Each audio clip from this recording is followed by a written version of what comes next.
ఆంధ్ర రాష్ట్ర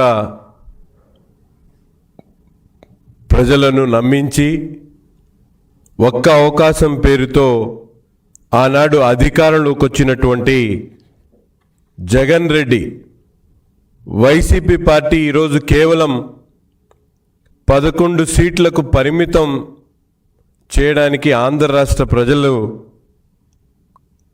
ఆ నేత ఎవరైతే జగన్ రెడ్డి గారి గొడ్డలి సంస్కృతే కారణం అంటూ ఈరోజు చెప్పడంలో ఎటువంటి సందేహం లేదు. సైకో పార్టీ నాయకుడు జగన్ రెడ్డి గారి డైరెక్షన్లో నిన్న మాజీ మంత్రిగా ఉన్నటువంటి విడుదల రజనీ గారు మాట్లాడుతూ మా పార్టీ గొడ్డలి పార్టీయా అంటూ పత్రికా సమావేశం పెట్టడం చాలా హాస్యాస్పదంగా ఉంది. మీరు చేసినటువంటి అధికారంలో ఉన్నప్పుడు వైసీపీ పార్టీ చేసినటువంటి నేరాలు ఘోరాలు ఏ విధంగా ఉన్నాయో వాటికి అనేక విధాలుగా ఈరోజు మనందరం కూడా చూడొచ్చు.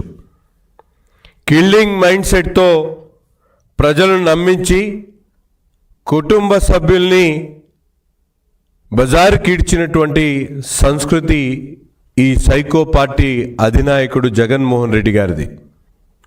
ముఖ్యంగా అధికారుల దగ్గర నుండి ప్రతిపక్షాల దగ్గర నుండి తనతో పాటు పనిచేసేటువంటి తన సొంత పార్టీ నాయకులను కూడా ఈరోజు అనేక రకాలుగా చిత్రహింసలు చేసినటువంటి సంస్కృతి వైసీపీ పార్టీ అధినాయకుడిది, వైసీపీ సైకో పార్టీదని ఈ సందర్భంగా రాష్ట్ర ప్రజలకు తెలియజేస్తా ఉన్నాం.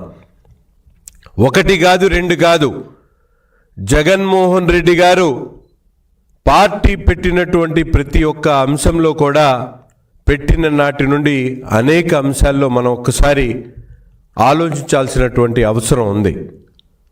ప్రజలకు ఇచ్చినటువంటి మాటల మూటలతో పాటు తను అధికారంలోకి వచ్చిన తర్వాత తను చెప్పినటువంటి ప్రతి ఒక్క మాటని కూడా ప్రజలకు ఇబ్బంది పడేటువంటి పరిస్థితులు తీసుకొని వచ్చినటువంటి నైజాం జగన్మోహన్ రెడ్డిది. తన రాజకీయాన్ని అడ్డు తొలగించుకోవడానికి తన సొంత బాబాయ్ ఉన్నటువంటి వివేకానంద రెడ్డి గారిని నరికి చంపినటువంటి పార్టీ నాయకుడు జగన్మోహన్ రెడ్డి అని సాక్షాత్తు తన చెల్లెలు షర్మిల గారు చెప్పినటువంటి మాట ఈరోజు ఒక్కసారి గుర్తు తెచ్చుకోవాలి. అక్రమ ఆస్తుల కోసం కడపలో పెద్ద దస్తగిరిని నరికి చంపినందుకు గొడ్డలి పార్టీ అనక ఏమనాలో ఒక్కసారి విడుదల రజనీ గారు చెప్పాలని చెప్పి ఈ సందర్భంగా కోరుతా ఉన్నా. మంగపేటలో బైరటిస్ గని కబ్జా కోసం బీసీ వర్గానికి చెందినటువంటి పారిశ్రామికవేత్తను హత్య చేసినందుకు గొడ్డలి పార్టీ అనకుండా ఏమనాలో ఒక్కసారి సమాధానం చెప్పాలని చెప్పి నేను కోరుతా ఉన్నా. పల్నాడులో తెలుగుదేశం పార్టీకి అండగా ఉన్నాడని, సానుభూతిపరుడుగా ఉన్నాడని నడి రోడ్డు మీద తోట చంద్రయ్యను నరికి చంపినందుకు గొడ్డలి పార్టీ అని పిలుస్తూ ఉన్నామని చెప్పి ఈ సందర్భంగా తెలియజేస్తా ఉన్నా. ప్రొద్దుటూరులో చేనేత కుటుంబానికి చెందినటువంటి ఒక నాయకుడు నందం సుబ్బయ్యను హత్య చేసినందుకు గొడ్డలి పార్టీ వైసీపీ పార్టీ అని చెప్పి తెలియజేస్తా ఉన్నాం. పరిటాల రవి గారిని కాల్చి చంపినందుకు గొడ్డలి పార్టీ ఈ వైసీపీ పార్టీ. దళిత డ్రైవర్గా పనిచేస్తున్నటువంటి సుబ్రహ్మణ్యాన్ని చంపి డోర్ డెలివరీ చేసినటువంటి తన శాసన మండలి సభ్యుడిని కొనసాగిస్తూ తన పార్టీ గొడ్డలి పార్టీ అని నిరూపించుకున్నందుకు ఈరోజు వైసీపీ పార్టీ గొడ్డలి పార్టీ అని చెప్పి మేము తెలియజేస్తా ఉన్నాం. మాస్క్ అడినందుకు కరోనా సమయంలో డాక్టర్ సుధాకర్ను వేధించి అతడి ప్రాణాలు పోగొట్టుకునేటువంటి విధంగా చేసినందుకు గొడ్డలి పార్టీ అని చెప్తా ఉన్నాం. అక్కను వేధిస్తూ ఉన్నారు అంటూ ఒక 10 సంవత్సరాల బాలుడు అమర్నాథ్ గౌడ్ను నిలువున తగలబెట్టి చంపినందుకు గొడ్డలి పార్టీ అని చెప్పి తెలియజేస్తూ ఉన్నాం. మద్యం రేట్లు పెంపు ప్రశ్నించినందుకు పుంగనూరులో ఒక ప్రతాప్ను శవంగా మార్చినందుకు గొడ్డలి పార్టీ అని మేము చెప్తా ఉన్నాం.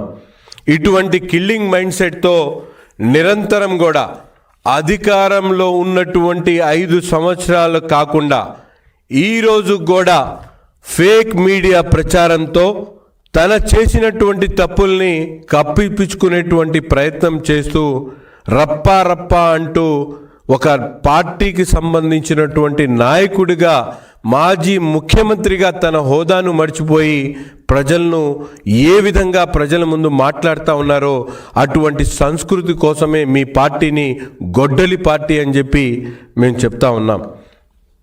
పల్నాడులో జాలయ్ యాదవ్ను చంపినందుకు గొడ్డలి పార్టీ అంటా ఉన్నాం. కావులిలో కరుణాకర్ చేపల చెరువును కబ్జా చేసి అతడి చావు కారణమైనందుకు గొడ్డలి పార్టీ అంటాం. ఒక నంద్యాల్లో అభం శుభం తెలియనటువంటి అబ్దుల్ సలాంను వేధించి ఆ కుటుంబం యావత్తు కూడా రైల్వే పట్టాల మీద ఆత్మహత్య చేసుకునేటువంటి విధంగా ప్రేరేపించినందుకు గొడ్డలి పార్టీ అని చెప్పి మీ పార్టీని ఈరోజు మేమందరం కూడా చెప్పాల్సినటువంటి పరిస్థితులు ఉన్నాయి. అంతేకాకుండా గిరిజన మహిళగా ఉన్నటువంటి మంత్రుబాయిని ట్రాక్టర్తో తొక్కిచ్చి చెప్పినందుకు గొడ్డలి పార్టీ అంటారు. నిందలు మోపి నరకం చూపించి మహానాయకుడిగా ఉన్నటువంటి కోడల శివప్రసాద్ గారిని ఆత్మహత్య చేసేటువంటి విధంగా చేసినందుకు గొడ్డలి పార్టీ అని కూడా ఈ సందర్భంగా తెలియజేస్తా ఉన్నాం. ఈ విధంగా ప్రతి ఒక్క సందర్భంలో కూడా అధికారంలో ఉన్నటువంటి 5 సంవత్సరాల్లో కూడా నిరంతరం స్వాతంత్ర దినోత్సవం సందర్భంగా రమ్య లాంటి ఒక అమాయక యువతిని హత్య చేసినందుకు గొడ్డలి పార్టీ అంటాం. పలేబనేరులో బాగా చదువుకుంటా ఉంది.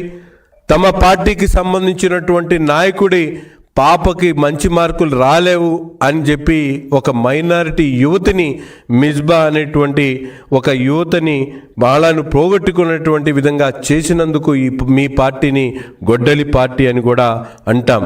ఇటువంటి నీచ సంస్కృతితో ఈరోజు రాష్ట్రంలో అనేక రకాల విధ్వంసాలకు, అనేక రకాల కుట్రలకు, కుతంత్రాలకు మారు పేరుగున్నటువంటి ఈ వైసీపీ పార్టీని గొడ్డలి పార్టీ అనకుండా ఏమనాలో ఒక్కసారి ఈ రాష్ట్ర ప్రజలకు తెలియజేయాల్సినటువంటి అవసరం ఉంది. ప్రతి ఒక్క సందర్భంలో కూడా ప్రజలకు ఇచ్చినటువంటి వాగ్దానాలు, పేదవాడి పట్టెడన్నం నింపడానికి పెట్టినటువంటి అన్నా క్యాంటీన్లు తీసేసి పేదవాడిని నరకేటువంటి ప్రయత్నం చేసినటువంటి పార్టీని గొడ్డలి పార్టీ కాకుండా ఏం చెప్పాలో ఒక్కసారి ఈ సందర్భంగా కోరుతా ఉన్నాం. అంతేకాకుండా 3,000 పెన్షన్ ఇస్తామని చెప్పి ఎన్నికల్లో వాగ్దానాలు చేసి 5 సంవత్సరాల పాటు 250 పెంచుకుంటూ పేదల పొట్టకొట్టినందుకు గొడ్డలి పార్టీ అని కూడా ఈ సందర్భంగా తెలియజేస్తూ ఉన్నాం. మైనారిటీల పిల్లలు విద్యా హక్కును కాపాడాల్సింది పోయి వాళ్లను పూర్తిగా విద్య అందించకుండా వాళ్ళందరినీ కూడా రోడ్డు మీద పడేసినందుకు గొడ్డలి పార్టీ అంటా ఉన్నాం. మైనారిటీల ఉద్యోగ అవకాశాలను పూర్తిగా తొంగలో తొక్కినందుకు ఆ గొడ్డలి పార్టీ అని కూడా ఈ సందర్భంగా మేము తెలియజేస్తా ఉన్నాం. ఇన్ని కుట్రలు కుతంత్రాలు చేస్తూ ఈరోజు అధికారం పోయిన తర్వాత కూడా తన బాబాయ్ హత్య కేసులో నిందితులుగా ఉన్నటువంటి 12 మందిని చంపినందుకు ఈరోజు గొడ్డలి పార్టీ అంటా ఉన్నాం. ఇన్ని కుట్రలు కుతంత్రాలు చేసినటువంటి వైసీపీ పార్టీ రాష్ట్ర ప్రజలు ఏ విధంగా మిమ్మల్ని ఆమోదిస్తారో ఒక్కసారి తెలియజేయాలి. ఈరోజు వైసీపీ పార్టీ సైకో పార్టీ, వాళ్ళ నాయకుడు ఒక కుట్రతో ఒక కిల్లింగ్ మైండ్ సెట్తో వచ్చినటువంటి నాయకుడిగా రాష్ట్ర ప్రజలందరికీ కూడా తెలియజేస్తా ఉన్నాం. ఇటువంటి కిల్లింగ్ మైండ్ సెట్తో ఉన్నటువంటి వైసీపీ పార్టీ ఈరోజు భావితరాలకు అనేక రకాలుగా హానికరం అవుతుందనేటువంటి విషయాన్ని విషయాన్ని తెలియజేస్తూ ఇప్పటికైనా మీరు మాట్లాడేటువంటి మాటలు ప్రజలందరికీ కూడా తెలియస్తూ ఉన్నాయని చెప్పి తెలియజేస్తూ ఇటువంటి మాటలు మాట్లాడకుండా వాస్తవాల దగ్గరికి వచ్చి ప్రజలకు అర్థమయ్యేటువంటి విధంగా చెప్పాలని చెప్పి తెలియజేస్తా ఉన్నాం.